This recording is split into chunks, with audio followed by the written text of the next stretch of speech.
without a future. Syphilis is a corkscrew bacterium that attacks and destroys the organs of the body. You see the lesion on the lip? These sores are usually not painful. This we call primary syphilis.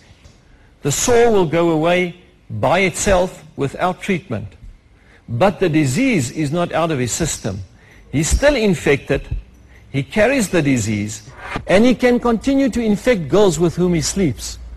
And then after 12 months, the sores will come back again, and then we call it secondary syphilis. These sores are literally riddled with hundreds or thousands of syphilis germs. If this guy kisses a girl with his tongue in her mouth, he can give her syphilis by kissing her. She's not going to come to you and say to you, you see, I've got sores in my mouth. I'm going to kiss you with sores in my mouth. Secondary syphilis is not always in the tongue. It can be on the genital organs as well. And this is the end. This is a beautiful young girl of 21 years old. Do you understand me, girls? She had a future, a bright future. She's lying on a bed, and this is her grave. She got sores in the genital part, but because she had AIDS, she had no resistance, and it just spread like wildfire. One of the schools I spoke, a guy stood up at the back and he said, yeah, you tell us these things, but they say practice makes perfect.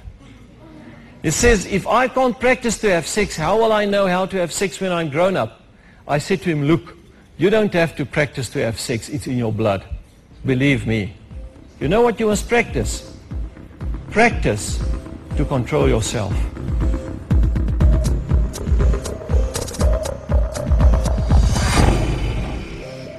You know, self-control, young people, is the missing word in our vocabulary.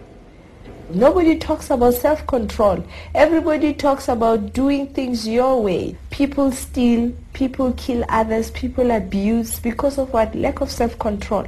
I do whatever I want when I think I need it. We forget that our whole life is full of self-control. If you sit in a hall and a doctor is speaking and he's talking about AIDS and he's talking so long that you can't get to the toilet and you need to go to the toilet, then you exercise self-control. So we accept self-control in many areas of life, but somehow when it comes to sex we think it's impossible. Sexual feelings, they are not reflexes. They're desires which you can simply control. We are not animals who are supposed to act on instinct, but we are human beings who have got a rational mind for you to think that yes, my feelings are saying this, but what is the truth? What are the repercussions of all this? So what I'm saying to you is, guys, don't sleep around. You don't have to. I was 30 years old when I got married, and I didn't sleep with a single girl before I got married. And I wasn't like a weak little guy, you know, like an old rusted car that had to be panel beated first and oiled. The day when I got married, it worked perfectly. This is my challenge for you.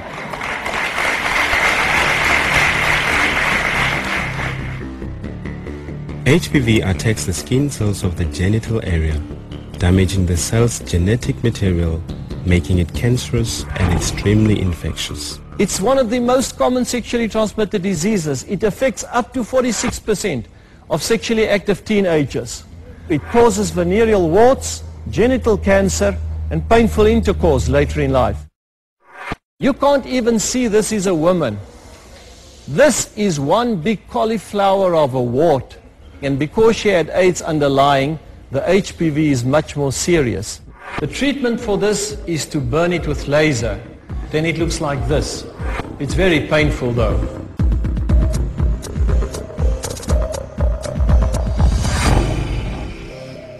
Please, please don't put your trust in condoms. Medical science shows that condoms fail in 15 to 20% of the cases when people use them to prevent AIDS. If you do skydiving and they tell you that 1 out of 6 parachutes don't open, are you going to jump? Sex with a condom is dangerous sex. That's it. There was one young man I knew. He looked at me and said, "But doctor, I was condomizing. What happened? Why didn't somebody tell me the truth?" This guy slept with a girl and he used the condom. And in spite of using the condom, he picked up the disease. This girl slept with a guy who used a condom. And in spite of using the condom, he gave her a little present. You see, this is a game of surprises and presents. Nobody knows what's in the lucky packet and what's going to come out there. And young people, this is the truth. And I want to leave it with you, so that when you make your decisions, you alone are blamed for the choices you are going to make.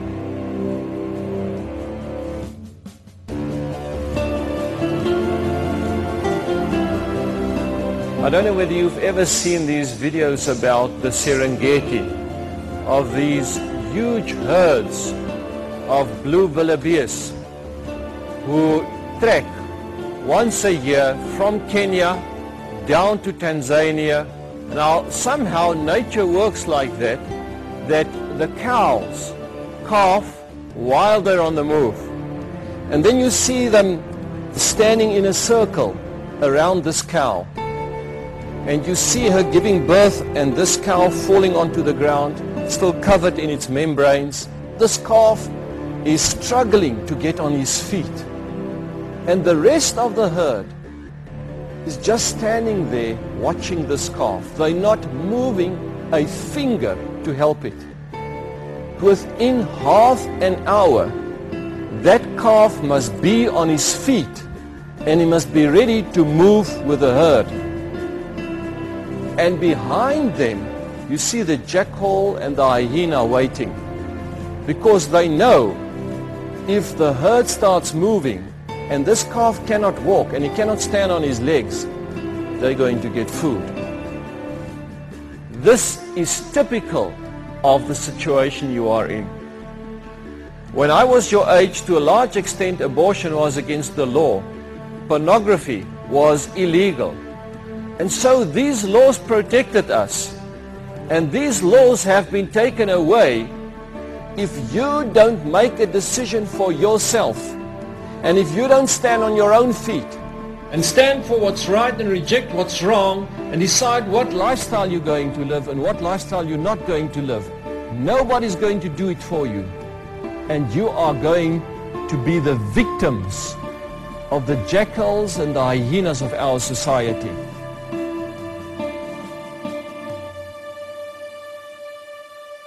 I'm also here for those who have lost their virginity, because it's not too late. Maybe you can turn around today and say, well, I've made the mistake, but I'm learning from my mistake. From today, I'm stopping with it. And if you stop today, you save your life. Stand up. Be man enough to stand up. I did it. You can do it as well. You don't have to be embarrassed or ashamed. Make it clear what you stand for. You'll never be sorry about it. I guarantee you. Thank you.